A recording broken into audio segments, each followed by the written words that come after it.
Hello and welcome to the Infertility podcast. I'm Daniel. And I'm Candace. Grab a biscuit because we've got the tea on all things infertility.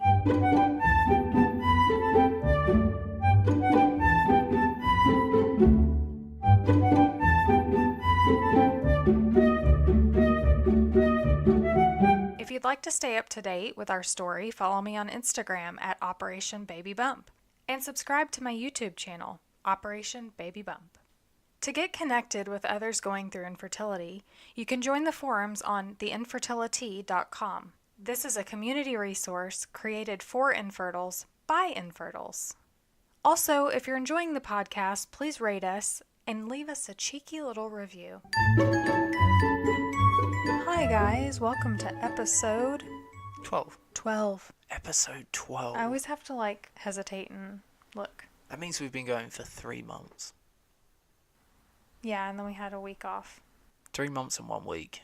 Yeah. Doesn't it annoy you when dates are off by a week? That always annoys me. You know? What? Yeah. What do you mean? Just in general, you're like, oh, that's, Oh, yeah. Yeah, You think it's 1 week, but then it's back a week. Yeah. Yeah. Like, oh, that was 7 weeks ago. When No, you're like, it's oh, 6. it's Monday. Yeah. Oh, wait, it's last Tuesday. Monday. Oh, yeah. Exactly like that. Man, dates. Dates. Dates for days. Oh, Lord. Somebody just... Someone's fast forwarding through this right now. Yeah. 30-second skip. Yeah, they're like, gosh, get to the point. There's only so many times I can listen to your dulcet tones, Daniel. And my voice, too, is really annoying. Someone's in their car going, yep. There's actually this radio station that I listen to, and I love everybody on there. But there's this one girl. Ooh. I cannot stand her. And she just ruins it for me. And so Why, though? What is it? She's dumb. Okay. And again, I'm sure there's people sitting out there going, you're dumb. You are dumb. Well, if I'm so dumb, why are you listening Why to are me you listening, then? huh? What's up? But she doesn't contribute anything of value. And anytime she says something, there's 4 of them, by the way, including her, radio personalities. And anytime she speaks, she's always turning it back on herself. So if they're people write in, and it's called Love Letters to Kelly, and people will write in, oh, dear Kelly, you're the love expert. And then they'll ask her a question or tell her their situation, and Kelly will tell them basically what to do. And Jenna is over there always going, well, see, what I would do is da-da-da. I'm like, nobody cares what you would do. They're Listen not writing up. you. No one cares. Yeah, so sorry to get off on that tangent. But What is the name of the show? Kid Craddock in the Morning. Yeah, it is. Yeah. But if anybody's out there and they can't stand the sound of my voice and they think I'm dumb, I understand. Yeah. Because I struggle with this too. But make sure you tell us, because we can use voice disguising apps. We moved. I know we mentioned this in our Yes. last podcast. And by the way, you know what we did not mention in our last podcast? What? What this episode was going to be about. Oh, we didn't? No. What is it about? Male factor infertility. But we did not mention that. I'm sorry, guys. It was a mystery this whole time. Yeah. And now you know. You've been on the edge of your seats. But in the last podcast, we mentioned that we moved. Yep. And we did. We moved. It's not something that we like doing. However, We don't like moving. no, but this has been an incredible move for us. I Yeah. love it. I love it here. Well, the reason we moved is because our apartment that we were living in was really supposed to be for a year. I was applying to graduate school in my senior year of college. That was the plan. And then, so our rent was pretty high, but we were like, you know what? It's only a year. It'll be fine. It's really nice. It's in a great area. So it was kind of like we were living swanky for We were just a basically year. millionaires. Anyhow, that year turned into 2 years because we were going through IVF in my senior year of college, and it was extremely overwhelming Yep. to even think about applying to grad school at that time. So that kind of delayed us moving. And so we stayed for another year. Fast forward to this year, I applied to grad school last fall, and I did not get accepted anywhere. So that would have meant we were staying there yet another year. And it's not something that we wanted to do. No, 2 years we were there. Yeah, we were there for 2 years. So we were just paying a lot. You know, we've got a lot of IVF debt, and we want to get that paid off. And moving here, we're in a townhome. We have a nice little yard for the dogs. It's in a great area still. Great area, yeah. It's actually very close to where our apartment was. It's like 7 minutes. Yeah, this is a much better situation. And we'll be able to get our debt paid off quicker. Yep.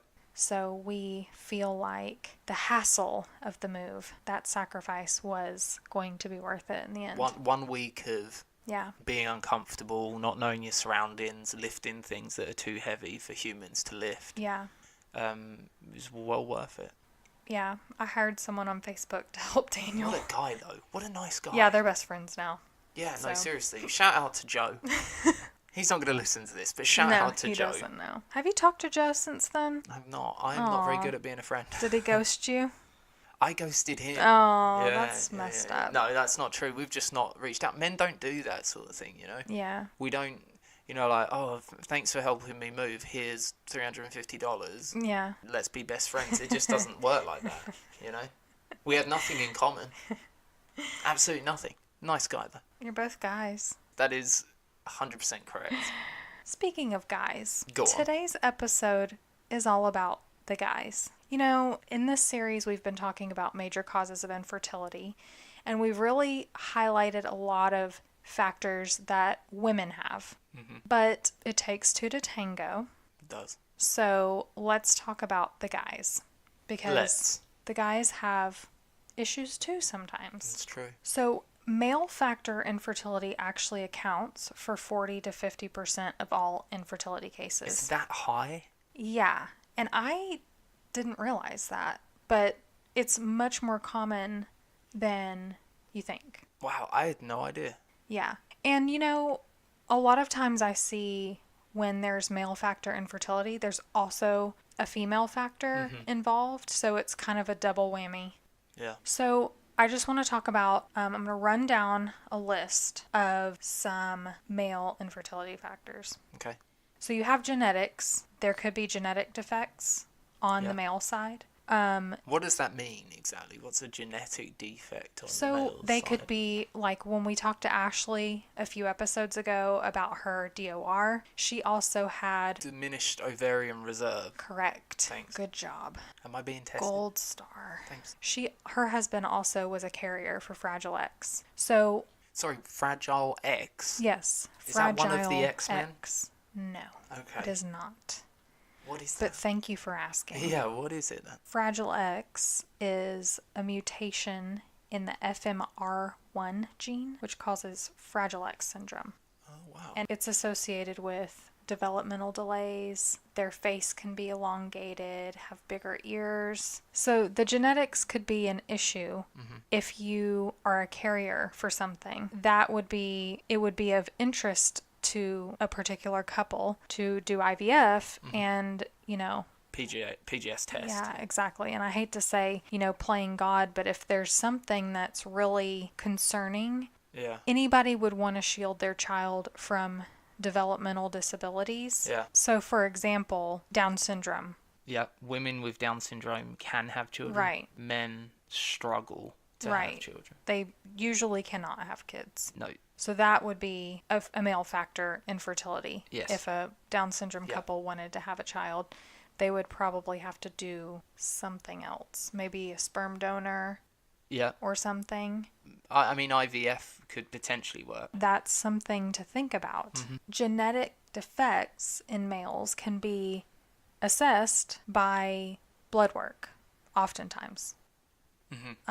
So usually when you do IVF, they do a karyotype right away. They're looking for genetic defects. And I don't know how thorough it is, but they do it as kind of a preliminary thing. They did it with us, and we didn't have anything that was too concerning. I know it's out there, and I know couple of the people that I follow on Instagram have genetic issues that they have to account for and PGS test for. Also, in male factor infertility, there are structural abnormalities. So blockages in the tubes could occur. It could be a birth defect or as a result of an illness, an infection, or an injury. Mm-hmm. That's why it's... a kick in the bollocks. That will do it, right? That's why you should cover your beans and your bits all the time. Yeah, when you're playing soccer and you're in the wall and someone's about to take a free kick, cover them beans. Yeah. Cover them up. Exactly. No one likes a ball to the bollocks. Right. Varicocele, I believe that's how it's pronounced. Correct. That's when there's swelling in the veins and the testicles are not able to drain. The exact reason is not really known, but it may be related to abnormal testicular temperature regulation. Mm-hmm. So if they're too warm, not warm enough. Also, it reduces the quality of the sperm and can be painful. I mean, swelling in the veins, probably. That sounds really painful. The balls Tell us about the balls. Yeah, the balls are always just a high-risk area. Yeah. Like, the slightest miscalculation can cause ball trauma. Sitting wrong? Sitting wrong, wearing jeans too tight. So treating the varicocele can improve sperm numbers and function, which is good. And it may potentially improve the outcomes when using, like, IVF. Yep. So that's good to know that there are treatments for that. Yep. So blockages of the tubes are not a death sentence for men and their sperm, can be helped. Also, there are sperm disorders. Sperm production may be inhibited in some way. Mm-hmm. There could be deficits in the motility or the morphology. As we know, they're looking for those things in semen analyses. They're looking for the movement and the structure of the sperm. So those things are important. Do they have a tail? How do they move? Are they fast? Are they slow? Is that motility, right? Yeah, but also the tail is important too. Yeah. It's not just movement that's important, it's the structure as well. So they actually look at how the sperm is moving, right? So yeah, they want to make sure that it's not doing irregular. Yeah, like swimming in circles. That would do nothing for anyone. Yeah. It blows my mind that we're this far advanced that we can kind of make those calls. We can see something as tiny as that and say, yeah, that's not a good one.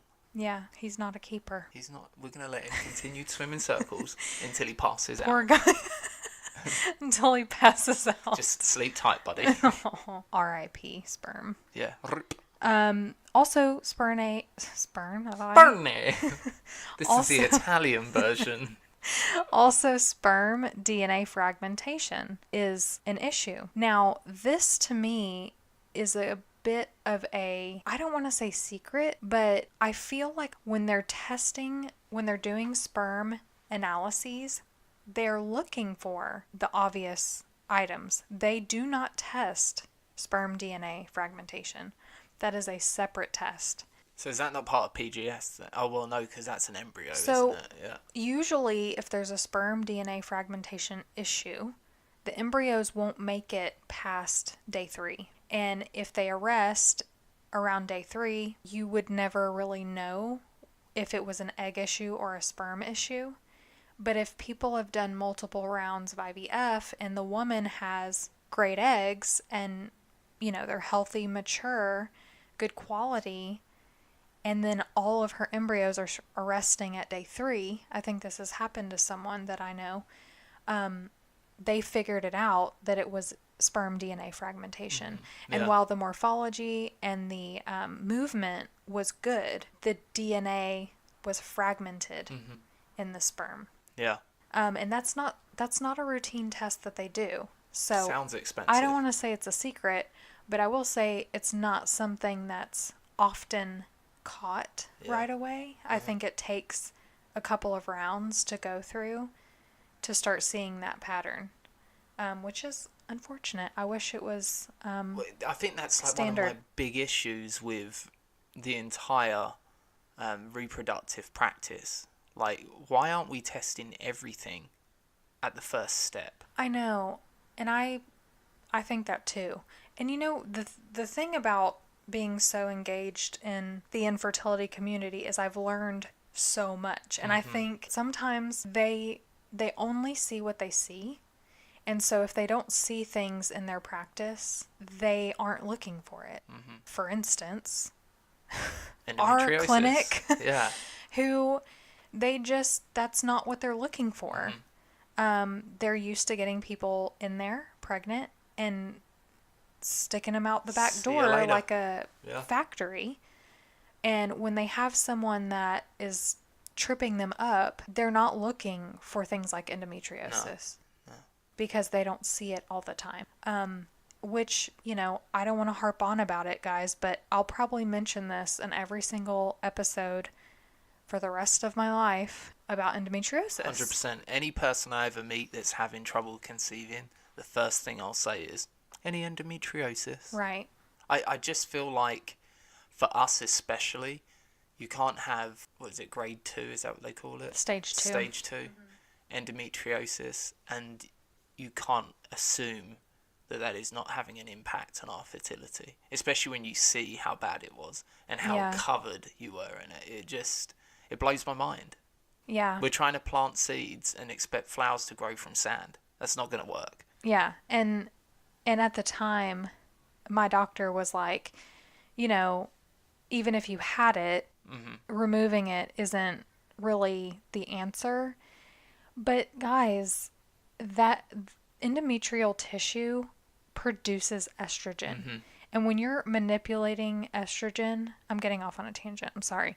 But important. That disease was on my ovaries. That disease was on my fallopian tubes. Anus. That disease was on my uterus. Yeah. So that diseased tissue on my reproductive organs explain how much blood was being pushed also to it was a huge factor in my thin lining. I had a thin lining.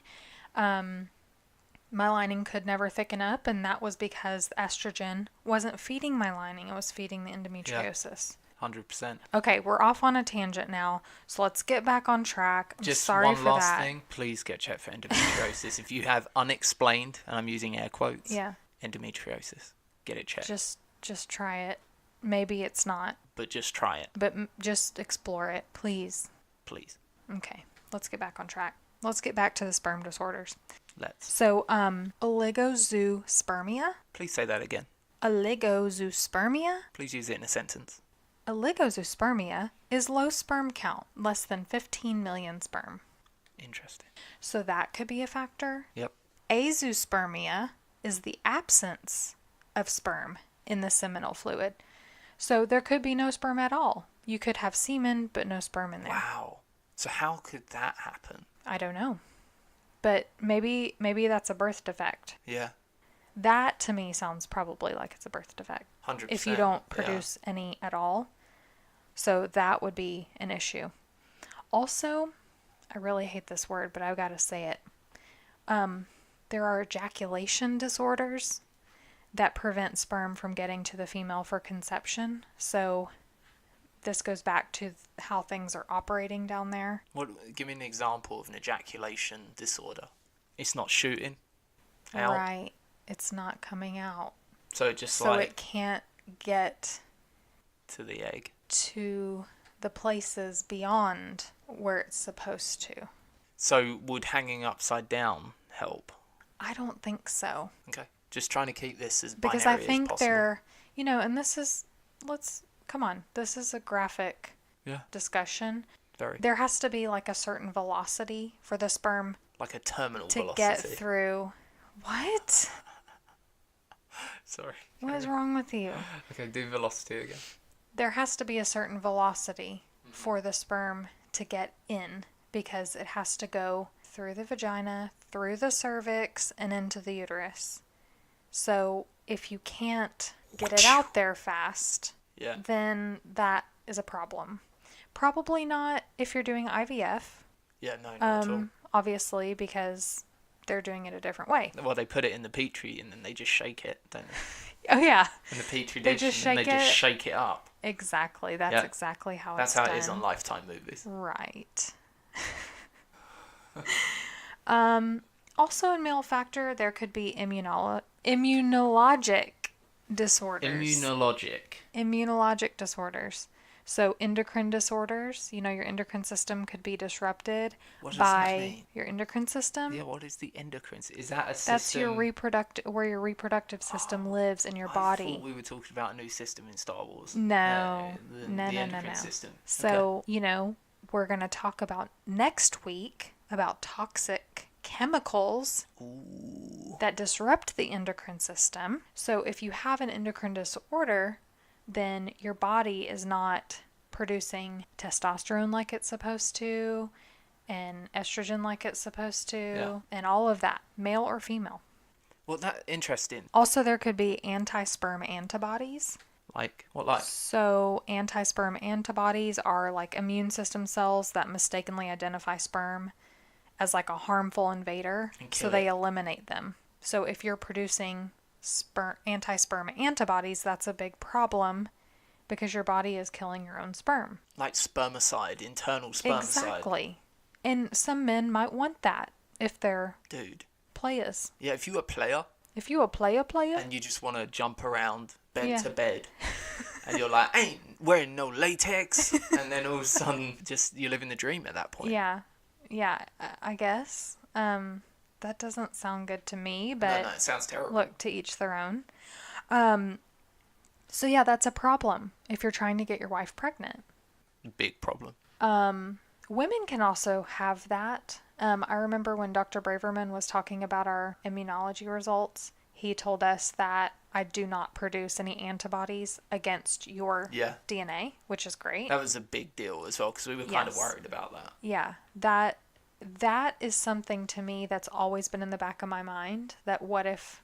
We're just not compatible. Exactly. Yeah. So that was a worry of mine, but it was not an issue, which is good. Also, in male factor, drugs and alcohol and cigarettes. And I live on those things. Let's not talk about all the people that get pregnant at parties who are drunk and high. Yep. This is a factor. Cigarettes are sperm killers. Alcohol is not good for the sperm. Nope. Or the eggs. Those things become a factor when they're connected to one of the other things, is what I would say. Because we see, like, consistently people who aren't prepared to have children and are doing those things, abusive things, have kids. Of course. Yeah, I always think that smoking, alcohol, and, drugs, they're always connected to other things. And it sucks because they're not the ones having the problems. No. It's normal people like us who don't do those things in the... You can't say normal. We're normal. No. We are normal. You are normal. No. I am abnormal.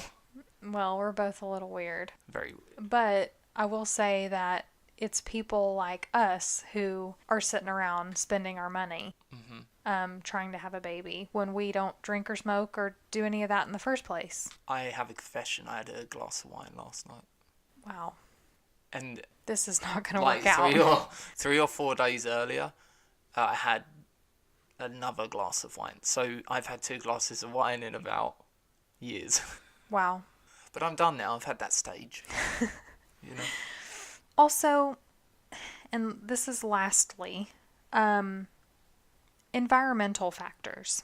What like? So we're going to really get into this next week. Right? Okay. But I want to say a couple of things about it, because if you work with chemicals, you live in a heavily polluted area, lack of access to health care, poor hygiene, things like that. So not washing yourself correctly. Correct. That could be a cause. Make sure you wash your bollocks. Let's get back to environmental factors. So, Hurricanes could be a cause for infertility. If you're scared, it's very difficult to get erection during a hurricane. Is that what you're talking about when you say environmental? Could be. Yes. That's a good interpretation. Yeah. that is your perception Yep. of environmental Lack of air factors. conditioning. Also, I will say that other countries that do not have as good of access to healthcare have higher infertility rates. That could also go back to SES and What is SES? socioeconomic status. Okay, thank you. Please don't use acronyms when I'm not prepared. Access to bathing. Oh. Things like that. Hygiene. So, environment, I'm really talking about chemicals, exposure, things like that. Yep. And we'll go way off on a tangent next week about that, and that will be wrapping up our Major Causes of Infertility series. Yes, we are going to go off on a tangent next week about chemicals, toxins, products you're using, and the like. All of that stuff. That wraps up our discussion about male factor infertility. Yep. Those are just the main points that I researched and found about male factor. It seems to me that male factor infertility, there's a lot of hope out there. Yeah. So if there are tube blockages, if there are genetic things, we've come so far in research and in technology that we can really correct a lot of those issues, which is good. Yeah, I think for men, the issues always seem to be, let's just fix this doing this. Whereas you never hear a man have unexplained infertility, right? It's always the woman that's pinned to. Yeah.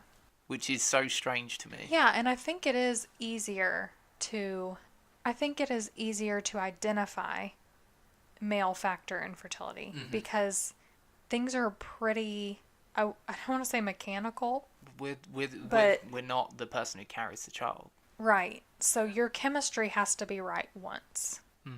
Literally once. Just one. And when we're talking about sperm DNA fragmentation and poor sperm quality, those are issues that can be fixed. And with poor sperm quality, supplements are huge. She doesn't mean in size. They're not suppositories. Actually, they are big. Are they really? All the supplements that I was taking were big. Palm size. Yeah, they were really big. But, those things, changing the diet, eating really clean, staying away from chemicals, things like that. It's basically a lifestyle change. Yeah, keeping your cell phone away from your junk. Right. Don't put your cell phone in your pocket. Keep your laptops off of your lap. Things like that. Which then just makes them tops. Yeah. Because they're no longer laptops. They're not penis tops. They're not penis tops, they're laptops. I like to use them as chest tops. So you can really overcome a lot of those obstacles. And you're right. I think it's less likely for a male to have, we just can't figure it out. Yeah. And actually, I think unexplained infertility, they apply to the couple, really. Yeah, but I always feel like whenever we're in a meeting, yeah, it's always like focus looking on at the me, woman. Yeah, going, well, it's not him as far as we know. Let's just focus on the woman. Yeah, and I will say, your semen analyses, we've had several of them done, and they vary. The results vary in integrity. You've always had good sperm count, but I will say that, depending on what you've been eating for the past 3 to 5 months, I've been doing, if I've what you've been doing, working out, there's definitely peaks and troughs as to how good it is versus so it how can bad be it improved, and it can be diminished and then improved again. Yeah. So there are a lot of things there to think about.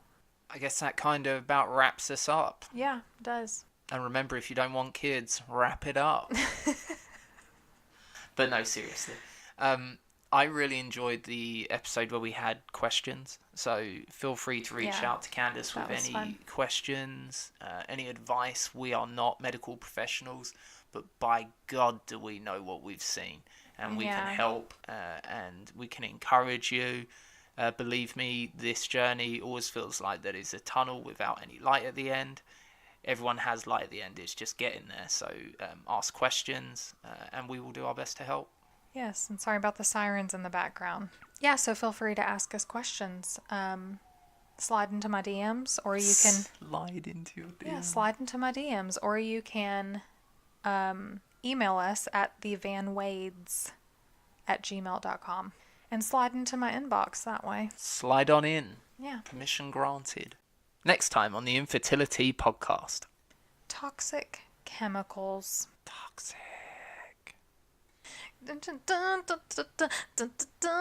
Toxic. Chemicals.